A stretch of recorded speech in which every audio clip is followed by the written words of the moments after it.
பெரிய ஜமீன்தாரோட பேரெல்லாம் இருக்கிற நம்ம ஹீரோவோ இப்ப ஏழை ஜமீன்தாரா தான் இருக்காரு. ஆனா வெளி உலகத்துக்கு பணக்காரர் மாதிரி காட்டிக்கிறாரு. இந்த சமயத்துலதான் அவங்களோட அத்தை பையன் மேரேஜுக்கு இவர் போறாரு. அங்க ஒரு அத்தையோ இவர் அவமானப்படுத்தி வெளியே அனுப்பிச்சிடுறாங்க. இதாங்க ஹீரோ அத்தை கிட்ட உங்க பையன் மாதிரியே ஒரு ரிச் கேர்ள கல்யாணம் பண்ணி நான் ராஜ வாழ்க்கை வாழ்வேன்னு சொல்லி சவால் விட்டு வந்துடுறாரு. இதுக்கப்புறம் ஹீரோ ஒரு ரிச் கேர்ள கண்டுபிடிக்கிறாரு, கல்யாணமும் பண்ணிடுறாரு. ஆனா கல்யாணம் பண்ணதுக்கு அப்புறம் தான் ஒரு அதிர்ச்சியான உண்மை அவருக்கு தெரிய வருது. இதுக்கப்புறம் அவர் என்ன செஞ்சாருன்னு தெரிஞ்சுக்கிறதுக்காகவே இந்த முழு படத்தையும் பார்க்கலாம் வாங்க. படத்தோட ஸ்டார்டிங்லேயே ஒரு பெரிய பேலஸா காட்டுறாங்க. படத்தோட ஹீரோவான நம்ம ஜமீன்தார் ராஜுவும் அங்க ஹெலிகாப்டர்ல வந்து அந்த பேலஸ்குள்ள இறங்குறாரு. அங்க ராஜாவை இன்டர்வியூ எடுக்கிறதுக்காகவே யூடியூப் சேனல்ல இருந்து ஒரு லேடி வந்திருக்காங்க. இதுக்கப்புறம் அந்த லேடிய நம்ம ராஜுவோ உள்ள போய் ஒரு பெரிய பேலஸை காமிக்கிறாரு. அங்க டோர் திறக்கிறதுக்கு ஒரு ஆளு, டோரை க்ளோஸ் பண்றதுக்கு ஒரு ஆளு, இவருக்கு வர ஓடிபியை ரீட் பண்றதுக்கு ஒரு ஆளுன்னு சொல்லிட்டு 3 ஆளையும் இன்ட்ரடியூஸும் பண்ணி வைக்கிறாரு. இதுக்கப்புறம் கடைசியா அவரோட ஸ்ட்ரெஸ்ஸை குறைக்கிறதுக்காகவே ஒரு ஆளை போட்டு அவரை தொடர்ந்து அழுகவும் சொல்றாரு. இதுக்கப்புறம் ராஜுவும் அந்த லேடியை ஸ்விம்மிங் பூலுக்கு கூட்டிட்டு போறாரு. அங்க ஃபாரின் உட்பட நிறைய லேடிஸ் ஸ்விம்மிங் பூலுக்குள்ள இருக்காங்க. அதுல ஸ்வெட்லானான்ற லேடி கிட்ட ராஜுவும் நான் மால்தீவ்ஸ் போறதுக்காக எமிரேட்ஸ்ல டிக்கெட் புக் பண்ணிருக்கேன்னு சொல்றாங்க. அந்த லேடியோ முதல்ல என்னோட சேலரியை கொடுங்கன்னு சொல்லி கேட்கறாங்க. இப்பதான் நமக்கு தெரிய வருது இவரான நம்ம பார்த்தது எல்லாமே நம்ம ராஜுவோட கனவு தான். உண்மையா ராஜுவுக்கு முன்னாடி துணி துவைச்சிட்டு இருக்க லேடி தான் 4 மாசமா எனக்கு நீங்க சம்பளம் தரல, முதல்ல சம்பளம் கொடுங்கன்னு கேட்டிருக்காங்க. இதுதான் ராஜுவுக்கும் அவரோட கனவுக்குள்ள கேட்டிருக்குங்க. இதுக்கப்புறம் ராஜுவை மீட் பண்றதுக்காக சில மக்கள் வந்திருக்காங்க. அப்ப அவங்க முன்னாடி பெரிய நாற்காலியை போட்டு ராஜு உட்காரும் போது நாற்காலி ரிப்பேரா இருக்கிறதுனால தடிக்கி தரையிலேயே விழுந்துடுறாரு. உடனே அந்த மக்கள் கிட்ட கீழே உட்காந்ததான் உங்களோட பிரச்சனை புரியுன்னு சொல்லித்தான் நான் தரையில உட்காந்தேன்னு சொல்லிட்டு சமாளிச்சிடறாருங்க. அப்ப வந்தவங்களை ஒருத்தரும் என் பொண்ணுக்கு கல்யாணம் நிச்சயமாயிருக்கு, அடுத்த வாரம் கல்யாணம், அந்த கல்யாண செலவுக்கு 5 லட்ச ரூபா உங்ககிட்ட வாங்க வந்தேன்றாரு. உடனே ராஜுவோ உங்களுக்கு கொடுக்கறதுக்காக டைமண்ட் நெக்லஸ் வச்சிருந்தோம், ஆனா அதை பாலிஸ்க்கு அனுப்பியிருக்கோம், அடுத்த வாரம் தான் வரும், அதனால அடுத்த வாரம் வந்து வாங்கிக்கன்னு சொல்லி சமாளிச்சு அவங்கள அனுப்பிச்சிடுறாரு. இதுக்கப்புறம் ராஜோட தாத்தாவுக்கு பர்த்டேன்றதுனால அவங்க வீட்டில் உள்ள எல்லாருமே அவங்க போட்டோக்கு முன்னாடி கும்பிட்டுக்கிட்டு இருக்காங்க. அப்பதான் அவங்க தாத்தாவை நம்ம ராஜு நினைச்சு பாக்குறாரு. அவர் தாத்தாவோ பொங்கல் விஷயத்துல கொஞ்சம் வீக்குங்க. அவர்கிட்ட பழகின ஒரு லேடிக்கு கரும்பு தோட்டத்தையே எழுதி கொடுத்துருக்காரு, இன்னொரு லேடிக்கு 100 ஏக்கருக்கு மாங்காய் தோட்டத்தையே எழுதி கொடுத்துருக்காரு. இப்படி அவங்க தாத்தா பழகின பல லேடிகளுக்கு நிறைய ஏக்கரை எழுதி கொடுத்துருக்காரு. இது எல்லாத்தையும் தான் நம்ம ராஜு நினைச்சு பார்த்துக்கிட்டு இருக்காருங்க. இந்த நேரத்துல தான் அங்க வர்ற ஒரு ஆளோ எங்க பாட்டியும் அவங்க தாத்தாவும் ரொம்ப க்ளோஸ், அவரு எங்களுக்கு எழுதி கொடுத்த 100 ஏக்கர் மாம்பழ தோட்டத்தினால எங்களுக்கு 100 கோடி ரூபாய் பிசினஸ் ரன் ஆகிட்டு இருக்குன்னு நம்ம ராஜுக்குட்டியே சொல்றாருங்க. இதுக்கப்புறம் ராஜுவை புரோகிதர்கள் வந்து மீட் பண்றாங்க. அவங்களோ கொண்டலம்மா பேர்ல ஒரு சண்டை நடத்த போறோம், அதுக்கு 20 லட்ச ரூபாய் ஆகுது, அதை வாங்கிட்டு போக வந்தோன்றாங்க. உடனே நம்ம ராஜுவோ இன்னைக்கு எங்க தாத்தாவோட பிறந்த நாள்ன்றதுனால பேங்க் ஹாலிடே, அதனால அடுத்த வாரம் வந்து வாங்கிக்குங்கன்னு சொல்லிட்டு அவங்களையும் சமாளிச்சு அனுப்பிச்சிடுறாரு. இதுக்கப்புறம் கொண்டலம்மா கோயிலும் மேல இருக்கு, நிறைய படிக்கட்டுகள்லாம் ஏறி அங்க போனோம். நம்ம ராஜுவோ அவரோட அசிஸ்டன்ட் இருக்கிறவர்ல அவருக்கு தோல் மேல உட்காந்துக்கிட்டு அவரை மேல வரைக்கும் தூக்கிட்டு போக சொல்றாரு. ஈஸியா அங்கேயே இறங்கி போயிடுறாருங்க. இதுக்கப்புறம் கிரிக்கெட் மேட்ச் விளையாடும் போது கூட நம்ம ராஜுக்கு நேரம் ஈஸியா கேட்ச் வருது, ஆனா அதை கூட அவர் டைரக்டா பிடிக்க மாட்டேன்னு சொல்லிட்டு அவரோட அசிஸ்டண்ட்டை தாவி பிடிக்க சொல்லிட்டு அவகிட்ட இருந்து கையில வாங்கிட்டு கேட்ச் பிடிச்ச மாதிரி எல்லாத்துக்கிட்டையும் காமிக்கிறாருங்க. இதுக்கப்புறம் ராஜுவும் அவரோட ஃப்ரெண்ட்ஸும் பாகுபலி படம் பார்க்கறதுக்காக தியேட்டருக்கு போறாங்க. அங்க அவரோட அசிஸ்டண்ட்டும் 3 மணி நேரமா கியூல நிக்கிறாரு, ஆனா லைன்ல கிட்ட கூட நெருங்கவே முடியல. இதனால என்னால இதுக்கு மேல நிக்க முடியாதுன்னு சொல்லிட்டு அசிஸ்டண்டோ நம்ம ராஜு கிட்ட சொல்லிடுறாரு. உடனே ராஜுவோ கையில ஒரு குச்சை வச்சுக்கிட்டு கண்ணில் கிளாஸை போட்டுக்கிட்டு கண்ணு தெரியாத மாதிரி ஆக்டிங் பண்ணியே ஈஸியா லைனோட ஃப்ரெண்டுக்கு போயிடுறாரு. அங்க போய் அவருக்கும் அவர் ஃப்ரெண்டுக்கும் ஈஸியா டிக்கெட்டையும் வாங்கிட்டு வந்துடுறாருங்க. இதுக்கப்புறம் நம்ம ராஜோட அத்தை பையன் புஜிபோவோட கல்யாணத்துக்கு அவரும் அவங்க ஃப்ரெண்ட்ஸும் ஒரு காரை ரெண்ட் எடுத்து நேரா மண்டபத்துன்னு போயிட்டு இருக்காங்க. அப்ப போற வழியில ராஜுவோ அவனுக்கு 116 ரூபா மொய் வச்சா போதும், அதுக்கு காரணம் என்னன்னு சொல்லிட்டு ஒரு பிளாஷ்பேக் ஓபன் பண்றாரு. பிளாஷ்பேக்ல பாத்தீங்கன்னா புஜு பாபுவோ போற வரவங்க கிட்ட எல்லாம் என்னோட 10th சர்டிபிகேட் நான் தொலைஞ்சிட்டேன், இன்டர்வியூ அட்டெண்ட் பண்ணதுக்கான பஸ் ஃபேர் 200 ரூபா நீங்க கொடுத்தீங்கன்னா வேலை கிடைச்சு 6 மாசத்துலயே உங்களுக்கு ஜிபே பண்ணிடுவேன்னு சொல்லிட்டு அந்த 200 ரூபா வாங்கிட்டு நேரா பக்கத்துல இருக்கிற ஒயின் ஷாப்புக்கு போய் தண்ணி அடிச்சுட்டு மட்டையாயிடுறாருங்க. இந்த பிளாஷ்பேக் கேட்ட உடனே நம்ம ஒரு ராஜோட ஃப்ரெண்ட்ஸ் எல்லாம் பயங்கரமா சிரிச்சுக்கிட்டே நேரா அந்த மண்டபத்துக்கு வந்து சேர்றாங்க. மண்டபத்தை பார்த்தா பெரிய மண்டபமா இருக்கு, அது மட்டும் இல்லாம சுத்தி விஐபி காரா நிக்குது. ஒருவேளை தப்பான கல்யாணத்துக்கு வந்துட்டோமோன்னு சொல்லி உள்ள வந்து பார்த்தா உண்மையாவே புஜி பாபு கல்யாண பொண்ணோடு தான் அங்க நின்றுகிட்டு இருக்காரு. இப்போ ராஜுவும் அவங்க ஃப்ரெண்ட்ஸும் உள்ள வந்த உடனே புஜியோவும் நேரம் அவங்க கிட்ட வந்து பேசுவாருன்னு பார்த்தா அவங்கள கிராஸ் பண்ணிட்டு வேற ஒரு ஃப்ரெண்ட்ஸ் கிட்ட தான் பேசிட்டு இருக்காரு. சரி நம்ம வந்த வேலையை பார்ப்போம்னு சொல்லிட்டு நம்ம ராஜுவும் அவங்க ஃப்ரெண்ட்ஸும் சாப்பிட போயிடுறாங்க.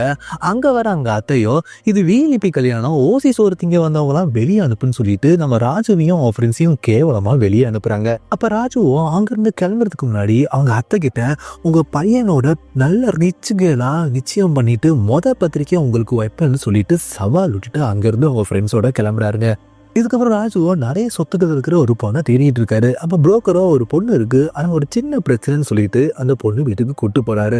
அந்த பொண்ணும் கையில சிகரெட்டோட வராங்க. அப்ப ராஜு இதெல்லாம் ஒரு பிரச்சனையான்னு சொல்லிட்டு அவரோட லைட்டரை வச்சு அந்த பொண்ணுக்கு சிகரெட்டையும் பத்த வச்சு விடுறாரு. இதுக்கப்புறம் அந்த பொண்ணு ராஜுக்கு முன்னாடியே அவங்க பாய் ஃப்ரெண்டுக்கு போன் பண்ணி எனக்கு கல்யாணம் நிச்சயம் ஆயிட்டு இருக்கு, டிஸ்டர்ப் பண்ணாத, பேசாம செகண்ட் ஷோக்கு ஒரு டிக்கெட்டை புக் பண்ணி வாரி நான் கண்டிப்பா அங்க வந்துடுறேன்னு சொல்றாங்க.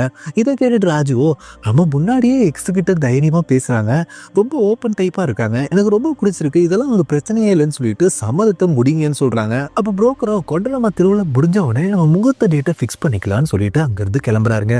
இதுக்கப்புறம் கொண்டலமா ஊத்துருவா நடந்துட்டு இருக்கு. அங்க ராஜு வராரு. அந்த சமயத்துலதான் ரேஞ்சர் ஒரு கார்ல வந்து சார்லதாவும் அவங்க அப்பாவும் அங்கே இறங்குறாரு.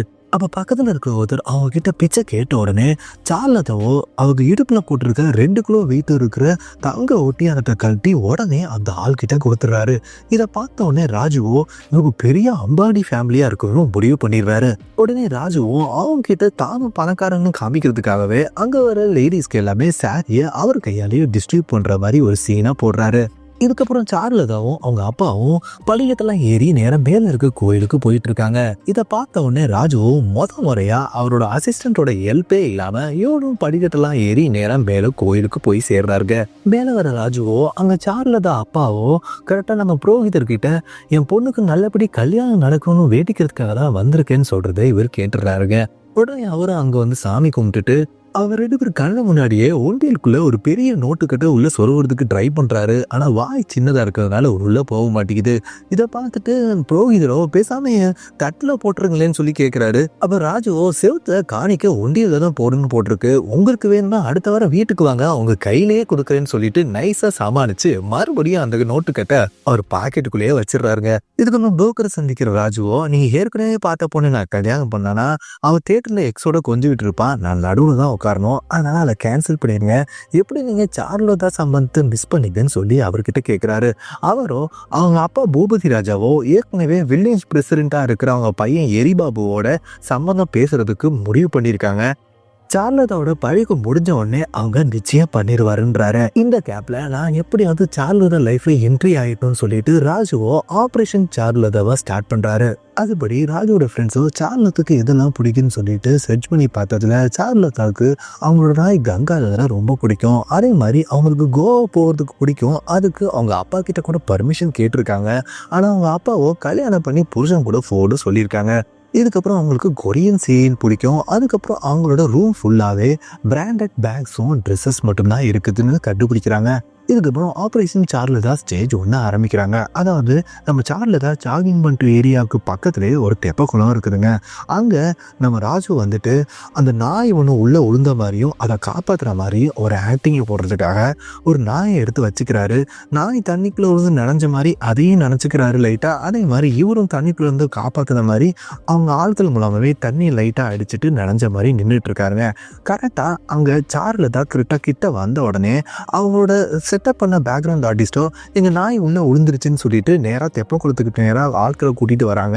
அப்போ ராஜுவோ அந்த நாயை காப்பாற்றி கூட்டிகிட்டு வர மாதிரி கையில் எடுத்துகிட்டு வராரு. இதை நம்ம சார்லதாவும் அவங்க பக்கத்தில் இருக்கிற ஃப்ரெண்டும் பார்க்குறாங்க. அப்போ இவங்க ஏற்கனவே செட்டப் பண்ண ஒரு சின்ன பையன் ஆர்டிஸ்டோ அவர் வந்துட்டு இங்கே அவ்வளோ பிராண்டட் ட்ரெஸ் எல்லாம் போட்டுட்டு இருந்தோம், இந்த நாயை காப்பாற்றுறதுக்காக தண்ணிக்குள்ளே குதிச்சு காப்பாற்றிருக்கீங்களே ரொம்ப பெரிய விஷயம்னு சொல்லிட்டு ஒரு ஆக்டிங்கை போடுறாரு. உடனே ராஜுவோ நான் போட்டு இந்த ட்ரெஸ்ஸை காட்டிலும் இந்த நாயோட உயிர் விலை பண்றதுன்னு சொல்லிட்டு ஒரு பிட்டையும் போடுறாரு. இதுக்கப்புறம் அந்த காப்பாத்து நாயை வாங்கிட்டு போற அந்த சின்ன பையன் ஆர்டிஸ்டோ போறதுக்கு முன்னாடி உங்களுக்கு கல்யாணம் பண்ணிக்கிற பொண்ணு ரொம்ப கொடுத்து வச்சவன்னு சொல்லிட்டு ஒரு பெரிய பிட்டை போட்டுட்டு அங்க இருந்து கிளம்புறாருங்க. இப்ப நம்ம சாரு கூட ராஜு கிட்ட பேச வராங்க. அந்த சமயத்துல நம்ம சாருவோட ஃப்ரெண்டோ கூகுள்ல நாய் ஸ்விம்மிங் பண்ணணும் போட்டிருக்கேன்னு சொல்லிட்டு நம்ம ராஜுவா மடக்கிடுறாங்க. அப்ப பக்கத்துல இருக்க சாருவோ நாய்க்கு ஸ்விம்மிங் பண்ணணும்னு அதுக்கே தெரியாது, ஏன்னா அது என்ன கூகுள் யூஸ் பண்ண போகுது, கொஞ்சம் மூளையை யூஸ் பண்ணுன்னு சொல்லிட்டு அவங்க ஃப்ரெண்டு கிட்ட இருந்து நம்ம ராஜுவா அவங்களே காப்பாத்தி விட்டுறாங்க. அப்ப சாருவோ ராஜு கிட்ட நம்ம திரும்ப எப்ப சந்திப்போம்னு சொல்லி கேக்குறாங்க. அப்ப ராஜுவோ டெஸ்டினி இருந்தா கண்டிப்பா திரும்ப மீட் பண்ணுவோம்னு சொல்லிட்டு அங்க இருந்து கிளம்பி போயிடுறாரு. இதுக்கப்புறம் ஆபரேஷன் ஸ்டேஜ் படி நம்ம சாருதா படிக்கிற காலேஜோட கேன்டீனுக்கு நம்ம ராஜுவும் அவங்க ஃப்ரெண்ட்ஸும் வராங்க. அங்க காலேஜ் கேன்டீன்ல 4 ரவுடி பசங்களோ 2 பொண்ணுகளை வம்பிழுத்துட்டு இருக்காங்க. இதை பார்த்த உடனே ராஜு எஸ்ஸா தான் நினைக்கிறாரு. அப்பதான் அவரோட ஃப்ரெண்டோ அவங்களுக்கு கொரியன் ஆக்ஷன் மூவிஸ் தான் பிடிக்கும், நீ உள்ள பூந்து அவங்கள அடிச்சிட்டனா அவங்களோட இம்ப்ரெஸ் பண்ணிடலாம் ஐடியா கொடுக்குறாங்க. உடனே அந்த நேரத்துல உள்ள நுழையிற நம்ம ராஜுவோ கையில குடிச்சிட்டு இருக்க இளநீரை தூக்கி வீசி ஃபுட்பால் மாதிரியே காலால அடிக்கிறாரு. அது நேரா போய் அங்க இருக்கிற ரவுடியில ஒருத்தர் மண்டையிலேயே படுதுங்க. இதனால கோபம் அடைகிற அவங்களோ நேரா அவங்கள நோக்கி ஓடி வராங்க. அவரோ பக்கத்துல இருக்கிற லேத்துக்குள்ள அவங்கள கூட்டிட்டு வந்து கதவை சாத்திடுறாரு. அப்போ உள்ள இருக்கிற ரவுடிஸோ அவர் கூட சண்டை போட வராங்க. ஆனா அவர் சண்டையை தடுத்து அவங்க கிட்டே ஒரு டிஸ்கஷனை போடுறாரு. அதாவது ரவுடிஸ்ன்றது நல்ல ஃபோக்கஸ் உள்ள கரியர், 2 வருஷம் நீங்க ஃபோக்கஸ் பண்ணீங்கன்னா பிளாக்மெயிலிங், லேண்ட் கிராபிங், எம்எல்ஏ, எம்பின்னு நீங்க செட்டிலே ஆயிடலாம், அதுவும் விட்டு பொம்பளைங்க பின்னாடி சுத்திட்டீங்கன்னு சொல்லி கேள்வியே கேட்கிறாரு. இதை கேட்ட உடனே அந்த ரவுடி எல்லாமே அழுதுகிட்டே எங்க கண்ணையே திறந்துட்டீங்க, நீங்க சொன்ன மாதிரியே நாங்க 2 வருஷத்துல பெரிய ஆளா ஆகி காட்டுவோன்றாங்க, அப்ப நீங்க எனக்கு ஒரு ஹெல்ப் பண்ணணும்னு சொல்றாரு. உடனே அவங்களும் அவங்களே தன்னைத்தானே சட்டையை கிழிச்சுக்கிட்டு பக்கத்தில் இருக்க கட்டையை எடுத்து மண்டையில் அடிச்சுக்கிட்டு கரெக்டாக சக்கரை திறந்துடும் போது அவங்க கிட்ட அடி வாங்கின மாதிரியே ஆக்டிங்கை போட்டுக்கிட்டு வெளியே ஓடி வந்து அவங்க 2 பொண்ணுங்களை மிரட்டினாங்களே அவங்க காலில் விழுந்து மன்னிப்பு கேட்டுட்டு அங்கேருந்து ஓடி போயிடுறாங்க. இதை பார்த்த உடனே நம்ம சாருவும் இம்ப்ரெஸ் ஆயிடுறாங்க. அப்போ அங்கே இருக்கிற கேர்ள்ஸ் எல்லாமே நம்ம ராஜுவோட நம்பரை கேட்குறாங்க. அவர் தரமாட்டேங்கிறாரு. ஆனால் சாரு கேட்ட உடனே நம்பரை கொடுத்துட்றாருங்க. அப்போ ராஜுவோ அங்கேருந்து கிளம்புறதுக்கு முன்னாடி சாரு கிட்ட ஈவினிங் பெடகுளம் பீச்சில் சந்திக்கலாம்னு சொல்லிட்டு அங்கேருந்து கிளம்பிடுறாரு. ஈவினிங் நம்ம சாருவும் பெடகுளம் பீச்சுக்கு வராங்க. அங்கே ராஜுவோ பெடகுளம் பிரான்ச் கோவான்னு சொல்லிட்டு பெடகுளம் பீச்சையே கோவா செட்டப்பில் மாற்றி வச்சிருக்காரு. இதுக்கப்புறம் 2 பேரும் சேர்ந்து அந்த பீச்லேயே பேராசைடிங்கும் போகிறாங்க. பேராசைடிங்கில் கொஞ்சம் ஓவர் ஆகிட்டு போன உடனே பயப்படுற நம்ம ராஜுவோ கீழே இருக்கிற நம்ம சாருவா லைட்டாக ஹக்கும் பண்ணிடுறாரு. இதுக்கப்புறம் பேராசைடிங் முடிஞ்சு 2 பேருமே கீழே நடந்து வரும்போது என் லைஃப்லே பெஸ்ட் டேன்னு சொல்லிட்டு நம்ம சாருவோ ராஜுவா ஹக் பண்ணுறாங்க. இதை பார்த்த உடனே நம்ம ராஜுவோ அவங்க ஃப்ரெண்ட்ஸ் கிட்ட அவளுக்கு பயம் வந்தால் என்னை கட்டிப்பிடிக்க சொன்னேன், அதான் கட்டிப்பிடிக்கிறான்றாங்க. உடனே நம்ம சாருவோம் நான் பயத்தினால உன்னை கட்டிப்பிடிக்கலன்றாங்க. உடனே நம்ம ராஜுவும் நானும் மேலே பயத்தில் உன்னை கட்டிப்பிடிக்கல அப்படின்னு சொல்கிறாங்க. அதுக்கு சாருவோ எனக்கு ஏற்கனவே அது தெரியுன்றாங்க. இதுக்கப்புறம் ஆப்ரேஷன் ஸ்டேஜ் 4 படி நம்ம ராஜுவோ சாரு ஃபோன் பண்ணால் ஃபோனே எடுக்க மாட்டேங்கிறாங்க. இதுக்கப்புறம் சாரு காரில் வந்துட்டு இருக்கும் போது எதிரில் டிராஃபிக் போலீஸ் மாதிரி வேஷம் போட்டு நிற்கிறாரு. திரும்பி பார்த்தா உண்மையான டிராஃபிக் போலீஸை நிற்க வச்சுட்டு இவர் ஓரமாக போய் ஒளிஞ்சிக்கிறாரு. இதுக்கப்புறம் ஒரு கார்டனில் அவர் ஃப்ரெண்டோட நம்ம சாரு உட்காந்துட்டு இருக்கும் போது லோன் அடிக்கிற ஆள் மாதிரி நம்ம ராஜு வேஷம் போட்டு அங்கே வராரு. கரெக்டாக அவங்க ஃப்ரெண்டு பார்க்குற நேரத்தில் உண்மையான லோடு அடிக்கிற ஆளை காமிச்சிடுறாரு. இது மூலம் அவங்க எங்கே பார்த்தாலும் அவர் தெரிகிற மாதிரி ஒரு பிம்பத்தை இவரே உருவாக்குறாரு. இதுக்கப்புறம் சாருவோ கோயிலில் நம்ம ராஜுவை சந்திக்கிறாங்க. அப்போ ராஜு கிட்ட ஏன் என்ன அவாய்ட் பண்ணுறேன்னு சொல்லி கேட்குறாங்க. அதுக்கு ராஜுவோ நீ ஏற்கனவே எரிபாபு கூட நீ சம்மந்தம் பண்ண போகிறன்ற விஷயத்த சொல்லவே இல்லை, அது தெரியாமல் நான் உன்னை லவ் பண்ணிட்டேன், இப்போ என்னால் உன்னை மறக்கவும் முடியல, இருந்தாலும் நீ யாருக்குமே நல்லா வாழ, உன்னோட மெமரிஸே எனக்கு போதுன்னு சொல்லிட்டு புலம்பிகிட்டு இருக்காரு. இந்த சமயத்தில் அவனோட அப்பாவும் அங்கே வந்துடுறாரு. அவரோ நீங்கள் 2 பேரும் இப்படி டீப்பாக லவ் பண்ணா நான் எதுக்கு எரிபாபு கிட்ட கல்யாணம் பண்ணி கொடுக்கணும், நீ தான் என்னோட மாப்பிள்ளைன்னு சொல்கிறாரு.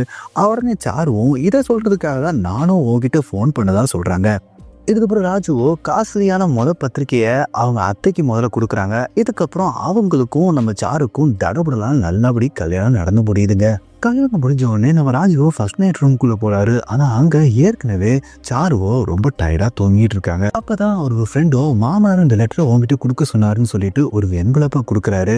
அந்த லெட்டரில் அவனோட மாமனாரோ கல்யாணத்துக்கு முன்னாடி சில விஷயங்களை உங்ககிட்ட சொல்ல மறந்துட்டேன், நான் நிறைய பிஸ்னஸ் பண்ணிக்கிட்டே இருந்தேன், அந்த பிஸ்னஸ் ஒரு லிமிட்டை தாண்டின உடனே நிறைய லாஸ் வந்துருச்சு, ஸோ என்னோட ஒட்டுமொத்த கடனையும் அடைக்கிறதுக்காக என் ஒட்டுமொத்த சொத்தையும் நான் இப்போ அடகுல வச்சிருக்கேன்னு சொல்லியிருக்காரு. இந்த விஷயத்த கேட்ட உடனே ராஜு ஷாக் ஆறாரு. அதோட இன்டர்வல் போட்டுடுறாங்க. லெட்டரை படிச்சு பார்த்ததுக்கு அப்புறம் கூட ராஜு இதெல்லாம் பிராங்கா இருக்கும்னு சொல்லிட்டு நம்பாம தான் இருக்காரு. ஆனா அந்த சமயத்துல அவங்க வீட்டுக்கு பேங்க்ல இருந்து 3 ஆளுங்க வராங்க.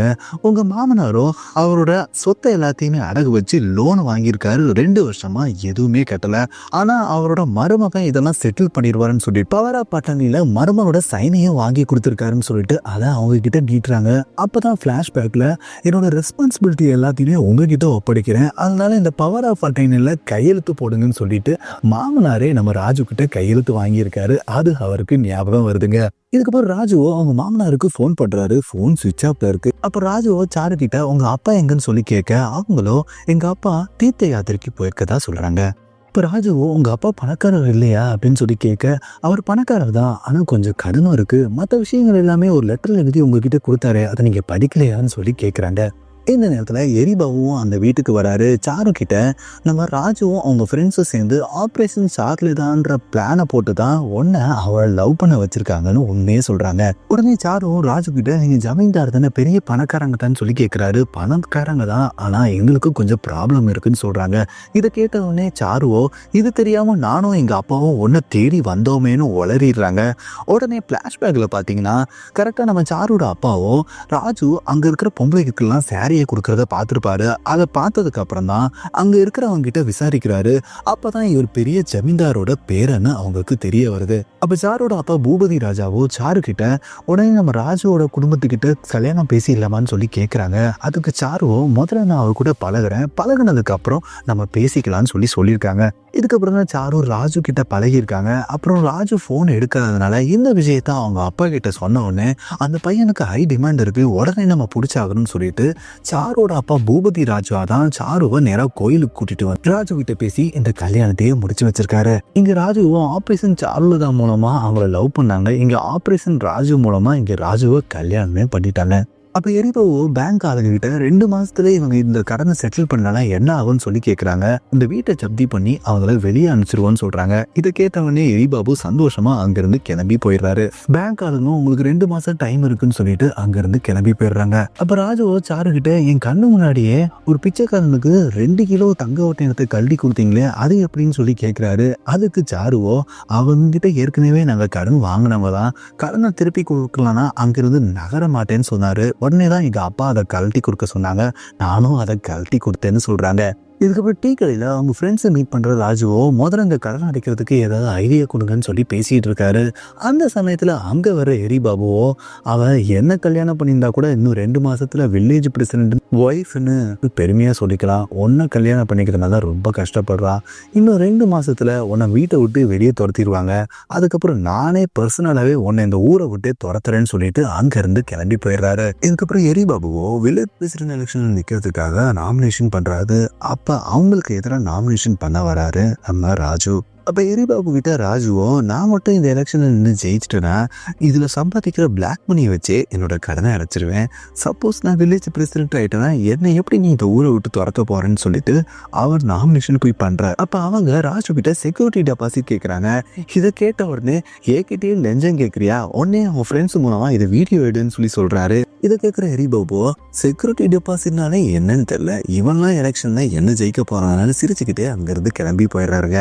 இதுக்கப்புறம் ராஜுவோ நாமினேஷன் ஃபைல் பண்றாரு. அவங்களுக்கு தீபம் சின்னம் கொடுக்குறாங்க. இதுக்கப்புறம் ராஜுவும் அவங்க ஃப்ரெண்ட்ஸும் பிரச்சாரத்துக்கு வரும்போது ஒரு இடத்துல ஒருத்தர் இறந்து போயிருக்காரு. அங்க மக்கள் சூழ்ந்து இருக்காங்க. இதை பார்த்துட்டு அவரு இறக்குறதுக்கு முன்னாடி எனக்கு தீபம் சின்னத்துக்கு ஓட்டு போட்டுட்டு என்னை பிரசிடண்டா பார்க்கணும்னு ஆசைப்பட்டாரு, ஆனா அதுக்கு முன்னாடியே இறந்து போயிட்டாருன்னு ஆக்டிங்கா போடுறாரு. அதனால அவருக்காக எல்லாரும் எனக்கு தீபம் சின்னத்துக்கு ஓட்டு போடுங்கன்னு பேசுறாரு. ஆனா இதை கேட்குற அங்க இருக்கிற மக்களோ இங்கேயோ உங்க பிரச்சாரத்தை ஆரம்பிச்சிட்டீங்களான்னு சொல்லிட்டு டென்ஷன் ஆகிறாங்க. இதை பார்த்தவொடனே அவர் நைஸா அவங்க ஃப்ரெண்ட்ஸோட அங்கிருந்து ஏறாருங்க. இதுக்கப்புறம் சாருவோட ஃப்ரெண்டோ சாரு கிட்ட உன் ஹஸ்பண்டோ எரிபாபுக்கு அகேன்ஸ்டா எலெக்ஷன்ல நிக்கிறாரு, அவர் மட்டும் இந்த எலெக்ஷன்ல ஜெயிச்சிட்டாருன்னா உன்னையும் காப்பாத்திடுவாரு, உன்னோட வீட்டையும் காப்பாத்திடுவாரு, அதனால இந்த நேரத்துல அவருக்கு நீ தான் சப்போர்ட்டா இருக்கணும்னு சொல்றாங்க. இதுக்கப்புறம் ராஜு ஒரு மீட்டிங்ல பேச போறாரு. அங்க பாத்தீங்கன்னா 2 பேர் தான் உட்காந்துருக்காங்க. அதுவும் காசு கொடுத்து கூப்பிட்டு வந்தவங்க. உடனே மத்த கூட்டம் எங்க இருக்குன்னு பார்த்தா எரிபாபு மீட்டிங்ல தான் இருக்கு. உடனே ராஜுவோ அவங்க ஃப்ரெண்ட்ஸை கூட்டிக்கிட்டு ஜீப்ல நேரா எரிபாபு மீட்டிங் இடத்துக்கு போறாருங்க. அப்ப அங்க ராஜுவை பாக்குற எரிபாபுவோ அவனுக்கு மக்களோட பிரச்சனை என்னன்னு தெரியுமா, மக்களுக்கு என்ன தேவை தெரியுமான்னு சொல்லிட்டு கேட்கிறாரு. அப்ப அங்க வர சாருவோ, நாளையில இருந்து என்னோட ஹஸ்பண்ட் பாத யாத்திரை போறாரு. அப்படி அவர் போகும்போது ஒவ்வொரு வீட்டுல இருக்கிற மக்களையும் சந்திச்சு அவங்களோட பிரச்சனை என்ன, அவங்களுக்கு என்ன தேவைன்னு தெரிஞ்சுக்குவாருன்னு சப்போர்ட் பண்றாருங்க. அடுத்த நாள் வந்து ராஜு பாத யாத்திரை நடந்து வந்துட்டு இருக்கும் போது அங்க ஒரு பேனர் இவங்க வச்சிருக்காங்க. அந்த பேனர்ல இவங்க தீபம் சீட்டும் நல்லா தெரியறதுக்காக அவர் போட்டோ சுத்தியே தீபம் வச்சிருக்காங்க. அது மட்டும் இல்லாம அவர் எக்ஸ்பிரஷனும் கொஞ்சம் சோகமா இருக்கு. இதை பார்த்துட்டு அவர் இறந்து போயிட்டாருன்னு நினைச்சிடுறாங்க மக்கள். அப்ப அவர் அந்த பக்கம் நடந்து வரும்போது ஆவிதான் வருதுன்னு சொல்லிட்டு பயந்து ஓட ஆரம்பிச்சிடுறாங்க. இதுக்கப்புறம் நம்ம ராஜு அந்த பேனரை பார்த்ததுக்கு அப்புறம் தான், டேய் நான் இறந்து போன மாதிரி நீங்க பேனர் வச்சுக்கீங்கடா, அதனாலதான் மக்கள் பயந்து விடுறாங்க, முதல்ல அந்த பேனரை மாத்த சொல்றாரு. இதுக்கு ராஜு காலில் செருப்பு கூட போடாம நடந்தே போய் மக்களை எல்லாருமே சந்திச்சுட்டு வராரு. அப்ப தரையில ஹீட்டை ஃபீல் பண்ணிட்டு அவர் நடந்து வரும்போது தான் பக்கத்துல லைட்டா தண்ணி இருக்கிற மாதிரி இருக்கு. அதுல அவர் நடந்து வரும்போது தான் லைட்டா அவருக்கு ரொம்ப இதமா இருக்குங்க.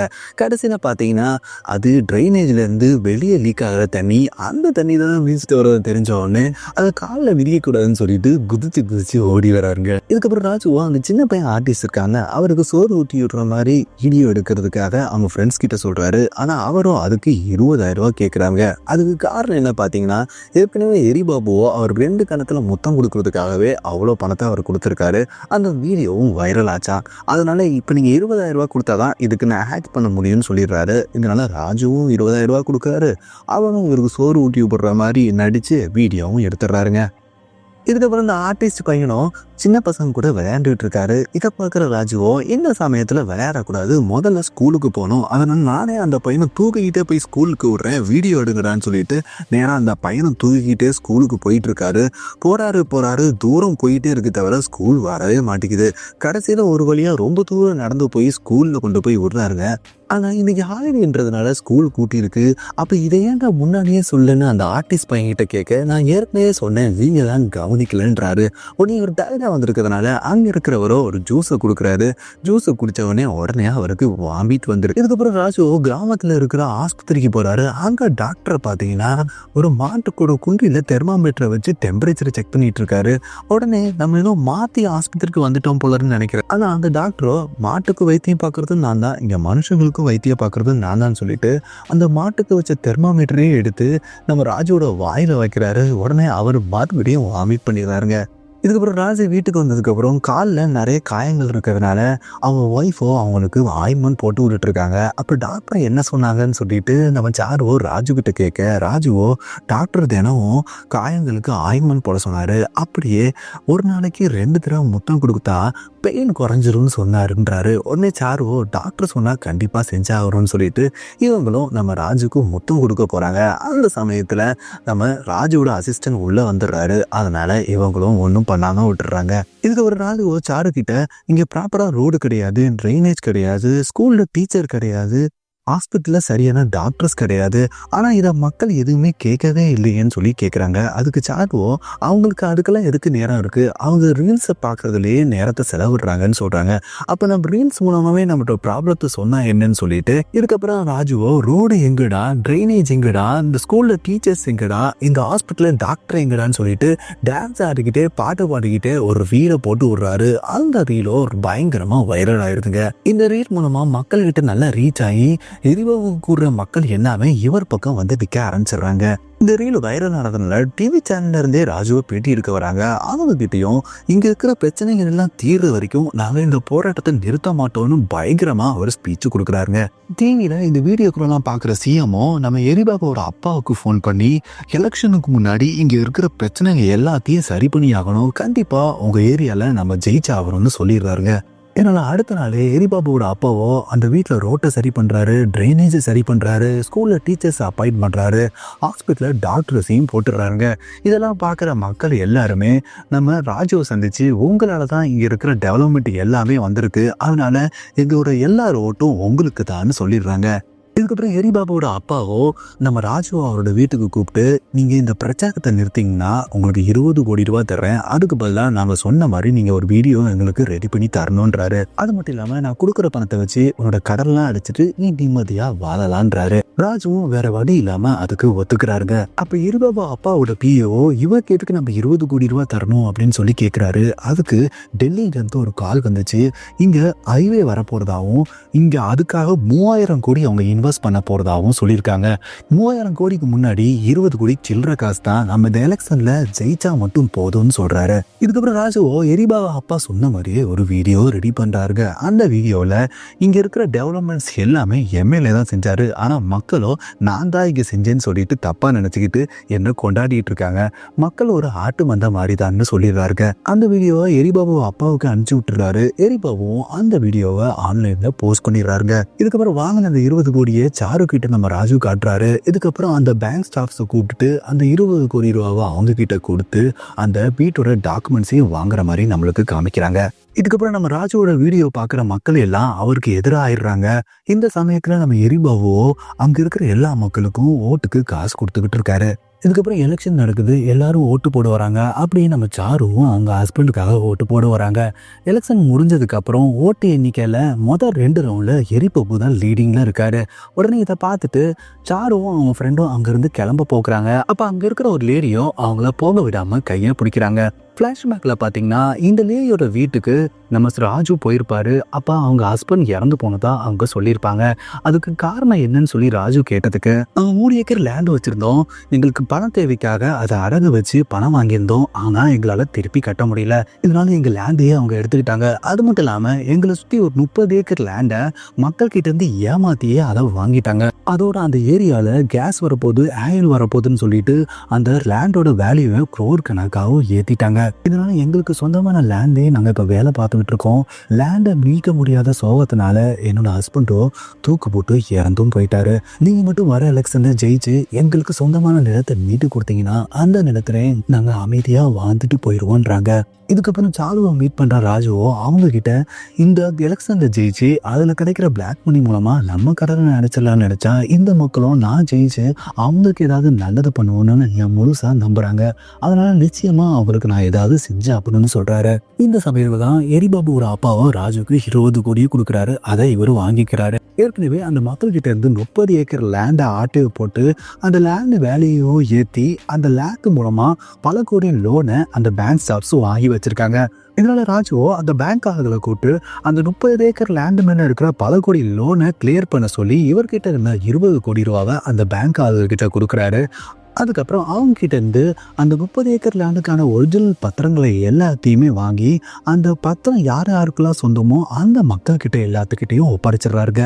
கடைசியில் ராஜுவோ அந்த 20 கோடி ரூபா பணத்தை வச்சு அவரோட சொந்த கடனையும் அடைக்கல, அந்த பேலஸையும் அவர் மீட்கல. அப்போ ராஜுவோ சாரு கிட்ட பணத்தால் கிடைக்கிற மரியாதை தான் உண்மையான மரியாதைன்னு நினச்சேன், ஆனால் உண்மையான மக்களுக்கு ஹெல்ப் பண்ணி அவங்க கிடைக்கிற மரியாதை தான் உண்மையான மரியாதை. அதுக்கப்புறம் பணத்துக்காக தான் ஒன்று கல்யாணம் பண்ணேன், ஆனால் உண்மையான கல்யாணன்றது கஷ்டகாலத்தில் 2 பேரும் ஒருத்தரை புரிஞ்சுக்கிறது தான். அப்போ ராஜுவோ சாரு கிட்ட உன்னோட பேலஸை காப்பாற்ற முடியாததுக்கு என்னை மன்னிச்சுக்கோன்றாரு. அதுக்கு சாருவோ உன் கூட இருக்கிறதே பேலஸ்ல இருக்கிற மாதிரி இருக்குதுன்னு சொல்லிட்டு அவங்கள பண்ணுறாங்க. இதோட ஃப்ளாஷ்பேக் முடியுதுங்க. இப்போ கரண்ட்ல ஓட்டெண்ணிக்கை முழுசும் முடிஞ்சதுக்கு அப்புறம் பார்த்தீங்கன்னா 3215 ஓட்டு நம்ம எரிபாபுவோட ராஜு அதிகமாக பெற்றதுனால அவர் வெற்றி பெற்றதா அறிவிக்கிறாங்க. அதனால கோமார எரிபாபுவோ ஒரு பெரியவர்கிட்ட நீங்கள் யாருக்கு ஓட்டு போட்டீங்கன்னு சொல்லி கேட்குறாங்க. நான் தீபத்துக்கு தான் ஓட்டு போட்டேன்னு சொன்ன உடனே அவரை அடிச்சிடுறாரு. இவர் இதை தடுக்க வந்த நம்ம சாருவையும் கீழே தள்ளி விட்டுருக்காரு. அப்போ உள்ள என்ட்ரி ஆகுற நம்ம ராஜுவோ நம்ம எரிபாபுவையும் அவங்க ஆட்களையும் அடித்து அங்கேருந்து துரத்தி விட்டுறாருங்க. இதுக்கப்புறம் ராஜுவோட மாமனாரோ ரீஎன்ட்ரி கொடுக்குறாரு. அவரும் நான் ஒரு குட் நியூஸ் வச்சுருக்கேன், அது என்னன்னா நம்ம கிராம சைடில் பெரிய ஹைவேஸ் வரப்போகுது, அதுக்காக கவர்மெண்ட்டும் 3000 கோடி ஒதுக்க போகிறாங்க. அந்த ஹைவே ஏரியாவில் 10 ஏக்கர் லேண்டு யாருக்கிட்டையும் அடகு வைக்காமல் நானே சொந்தமாக வச்சுருக்கேன். அந்த லேண்டோட வேல்யூவும் ஏறிக்கிட்டு இருக்கிறதுனால அந்த லேண்டை வச்சே என்னோட ப்ராப்ளத்தை எல்லாத்தையும் சால்வ் பண்ணிடுவேன்னு சொல்லிட்டு நம்ம ராஜு கிட்ட சொல்கிறாரு. அப்போ சேனல்லேருந்து ராஜுவை பேட்டி எடுக்கிறவங்களும் உங்களுக்கு இப்போ வீடு இல்லைன்னு கேள்விப்பட்டேன், இப்போ நீ எந்த வீட்டுக்கு போவேன்னு சொல்லி கேட்குறாங்க. அமெரிக்காவில் பிரசிடென்ட்டே ஒயிட் ஹவுஸ்க்கு தான் போகிறாங்க, அதே மாதிரி தானே இங்கேயும், ஆனால் நானும் ஒயிட் ஹவுஸ்க்கு தான் போவேன்னு சொல்லிட்டு காமெடியாக சொல்கிறதோட இந்த படத்தை முடிச்சிடுறாங்க. இதே மாதிரி வேற ஒரு படத்தில் நெக்ஸ்ட் மீட் பண்ணுறேன். நன்றி.